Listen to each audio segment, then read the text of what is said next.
नमस्कार मंडळी, स्टार प्रवाह वाहिनीवरील लग्नानंतर होईलच प्रेम या मालिकेच्या 20 एप्रिलच्या भागात आपण बघणार आहोत की किचनमध्ये काव्या असताना तेथे जीवा येतो।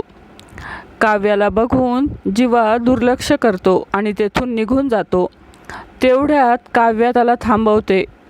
काव्या तिच्या व जीवाच्या प्रेमाविषयी त्याच्याशी बोलू लागते आणि बोलता बोलता ती जीवाचा हात पकडते।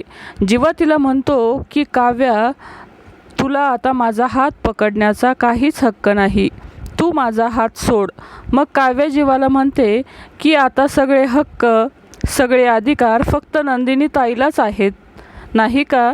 मस्त चाललंय की तुमचं। पुढे काव्या जीवाला म्हणते की तू मला साथ दे, आपल्या प्रेमाविषयी मी सगळ्यांना सांगेन, मी सगळं काही ठीक करेल।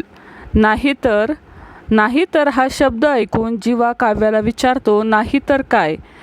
जीवाचा हात पकडून काव्या म्हणते की मला जे हवंय ना ते मी करेनच। काव्याने जीवाचा हात घट्ट पकडलेला असतो। एवढ्यात नंदिनी येताना दिसते। तेवढ्यात जीवा काव्याला म्हणतो की काव्या, हात सोड। पण काव्या काही जीवाचा हात सोडायला तयारच नसते।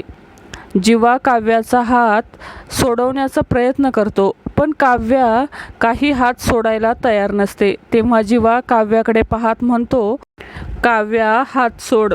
पण काव्या काही हात सोडायला तयार नसते।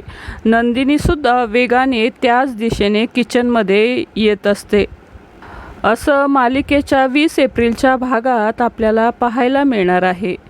तर मंडळी, नंदिनीला जीवा काव्याचं सत्य समजेल का हे पाहणं महत्त्वाचे असणार आहे। मालिका विश्वातील अशाच नवनवीन अपडेट जाणून घेण्यासाठी आपल्या चॅनलला नक्की सबस्क्राईब करा। धन्यवाद।